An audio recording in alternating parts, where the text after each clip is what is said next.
So today we'll discuss about the paper 3 physics practical AS level which follows the Cambridge format, the Cambridge board format. And as we were discussing about the first question in the last video, the first part of the first question in the physics AS level practical series. So today we'll discuss the first question, and this is the second part of the same video.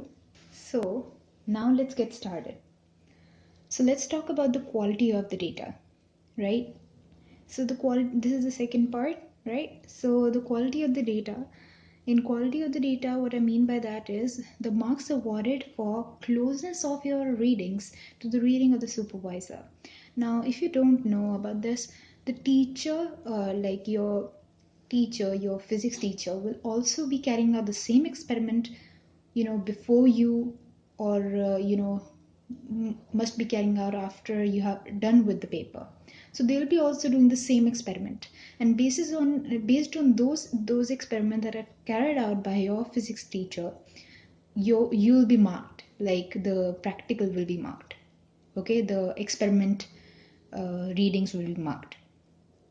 So based on the closeness of your readings to the reading of the supervisor, the supervisor is basically your physics teacher who is doing the practical, the same practical paper, and based on that you'll be marked. So that closeness will award you a mark. Okay, 1 mark is for that. Okay, and then marks for does your reading look like an actual reading instead of a made up reading, such as scatter of points about the graph. Okay, due to the random error, the points will never lie on the straight line. Okay, so there are some points in your readings which do not follow the trend. Okay, by trend I mean they are not following, they are not on the line of best fit. I talked about the line of best fit in my previous video on the paper, in the paper format. Okay, the line of best fit is basically the line which is crossing most of the plotted points. Okay, the straight line which is crossing most of the plotted points, right? So that's your line of best fit, and that gives you the trend the data follows. Okay, and some points would not lie on that line of best fit due to random error.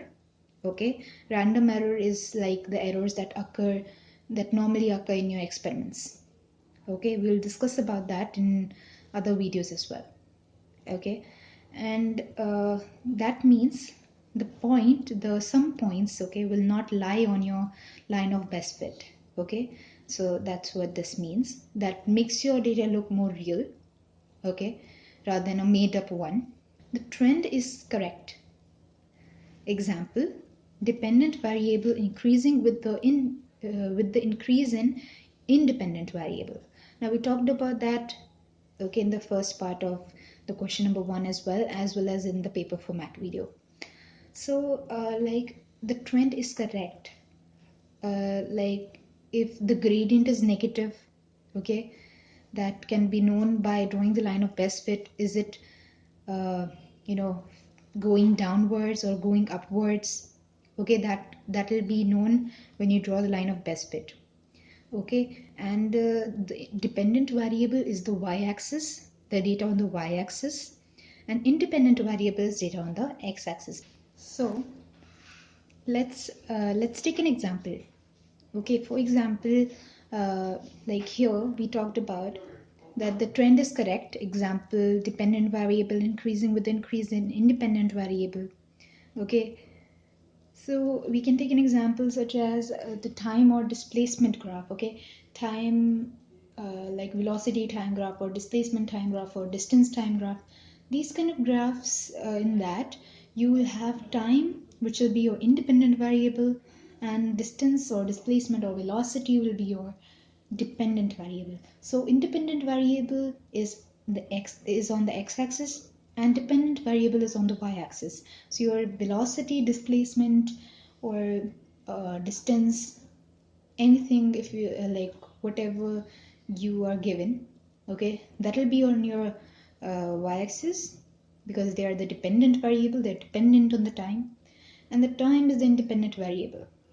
Okay, because the velocity increases with time or decreases with time, the displacement increases with time or decreases with time, and the distance increases with time.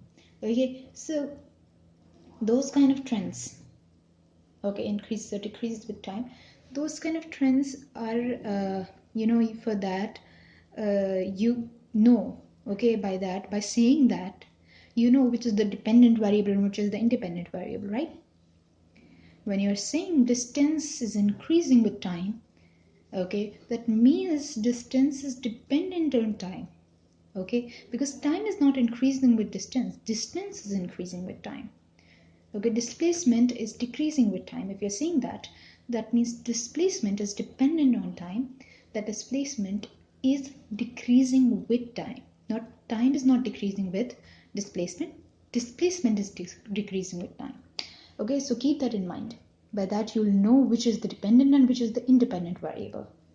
Okay, again, dependent variable is the y-axis, is on the y-axis, and independent variable is on the x-axis. Okay, and so the dependent variable here, we are seeing dependent variable increasing with the increases independent variable. Okay, that can be one case. The dependent variable decreasing with the increase in independent variable, that can be one case. Okay, so those sort of things can be there, those two scenarios can be there. Okay, and those kind of trends you have to identify by drawing the line of best fit. Okay, so the accuracy mark will be awarded if you write the values on the equipment rather than self-made values. As I talked about this before as well, it should look like actual reading, not a made-up reading. Okay, so the accuracy mark, right, the accuracy mark will be awarded if you write the values on the equipment. Okay, if you write the values which are on the equipment rather than the self-made values. Supposedly if you're using a thermometer and you are doing a heat loss experiment, somewhat like that, right? So something like that, if you're using a thermometer and doing an experiment, write the readings on the thermometer that you get on the thermometer.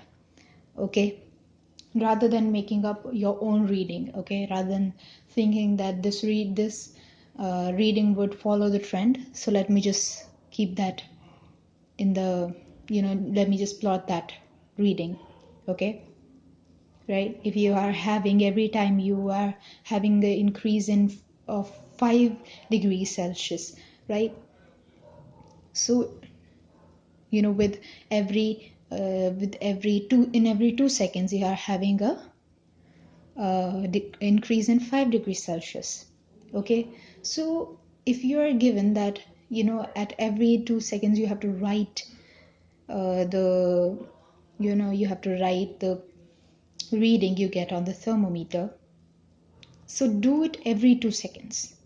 Okay, supposedly you miss out on the 6-second reading, right? So don't make up those values, rather than focus on the experiment while you are carrying it out. Okay, so now we were discussing we were already discussing about the graphs, okay, the quality of the graph and the range and distribution that we need. But now let's move on to the table we also need to make in the paper, in the first question itself.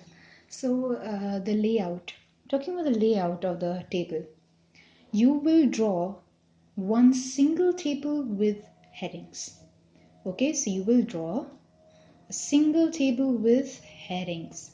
Okay, each heading will have the name or symbol of the quantity with its standard units in brackets or after slash.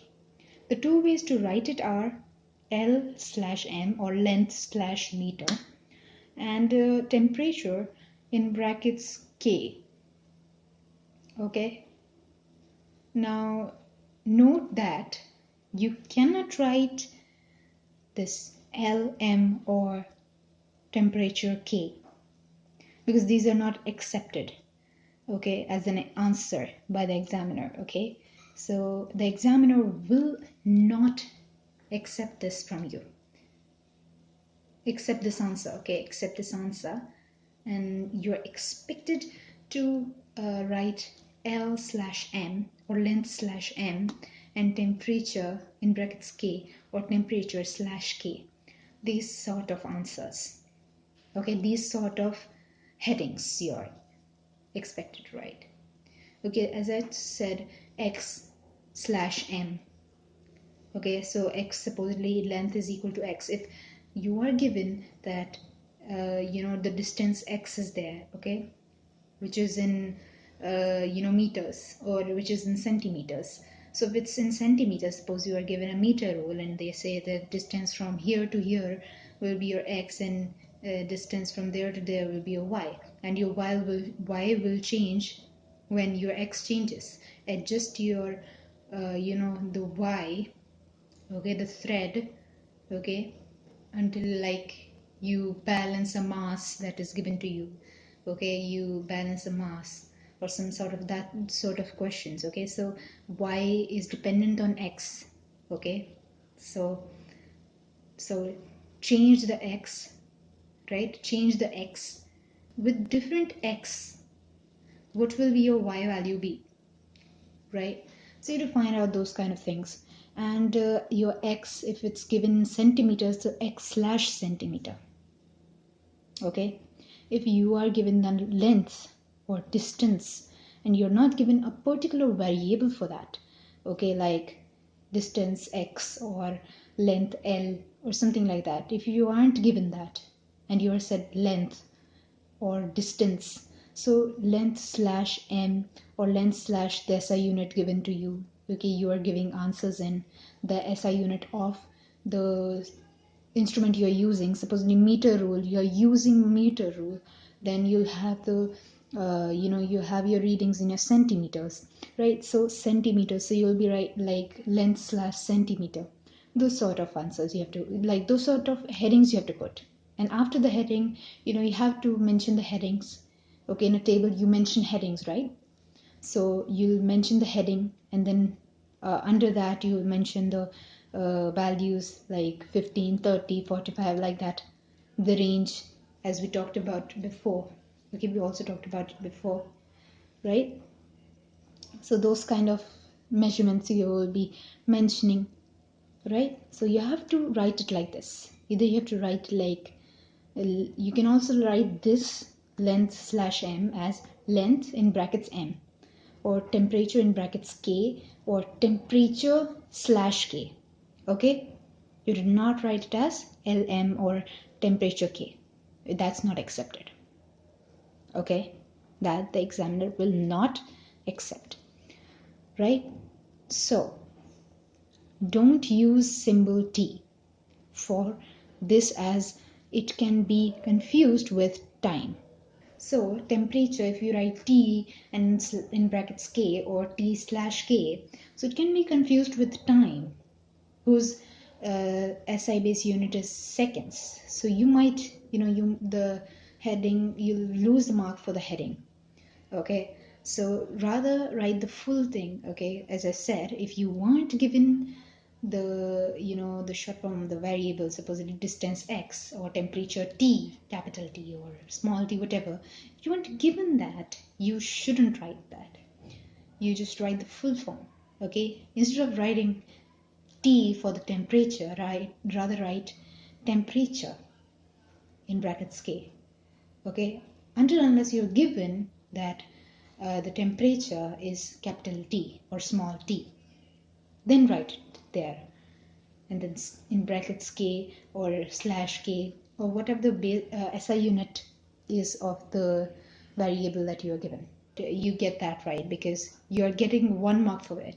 You have to keep in mind these small things, because you're getting 1 mark for this, and you can easily score better by getting these 1 marks. Even if your raw data, that the data you collect, okay, the data you collect is not that accurate, even if that is the case, still you're getting the marks for your headings, for your plotting, for your other things, that the closeness of the reading to the closeness of the reading of the, see, basically what I want to say is closeness of your reading to the reading of the supervisor, right? These sort of things, you're getting a mark for that, right? So you're easily getting marks for that. And by keeping these small things in mind, you can get 1 marks, and that can, you know, you can get a better grade with that, okay? Because with these 1 marks, you'll score a better grade. Where you are scoring 35 marks, you're getting and you are not taking care of these small things, you'll get 5 marks more, right? And you get a 40, right? And you get a better score. So who doesn't want a better score? And with these 1 marks, you'll get a better score. Even 1 mark can be a big thing, right? A 1 mark can make you, uh, make you get in the bracket of B grade rather than an A grade, right? So you have to take care of these small things, okay? Rather than just missing out on these small things. This will really help you in getting good grade. So let's discuss about the second point, which talks about the raw data. The data must be up to the same precision. The same precision. All the raw readings of the particular quantity should be recorded to the same decimal places, which should in turn be consistent with the precision of the measuring instrument. Okay, by that, what I want to say is that all the raw readings that you're taking should be to the same decimal places. Okay, if the first reading you took, okay, was up to 2 decimal places, then the second reading you're taking, right, that you will be taking or you have taken should be to 2 decimal places as well, right? So the decimal places that you are recording a particular quantity, right, should be the same. All the values of a particular quantity should be in the same, should be to the same decimal places, same significant figures, and that should be in turn, be consistent with the precision of the measuring instrument. So we talked about the precision of the measuring instrument in the previous video, right? What is the precision or accuracy of like the micrometer screw gauge, or like the graduated cylinder, or meter rule, or things like that, stopwatch, protractor, these sort of things. We talked about those, the precision of that or accuracy of that, right, in the previous video, right? So you should be knowing that, and your number of decimal places you're mentioning should be same for all, for a particular quantity, as well as it should be matching the precision of the measuring instrument. So I hope you understood this point. If you didn't, just repeat this point. You'll get to what I'm saying if you just listen to it again clearly, right? If you didn't get it the first time, okay? So I'll talk more about the first question only in the next video, right? So we'll talk more about the tables and the more about the graph tables, these sort of things in the next video, and what else you should be taking care of while answering the questions, the other parts of the first question, right? So till then, stay tuned. So I'll provide you with some more examples on this topic in my next video. And if you are new to this channel, please do subscribe this channel and also like this video and share it in your friends circle so they can also take advantage of this. And do click that bell icon so you never miss any updates of this channel and get notified every time.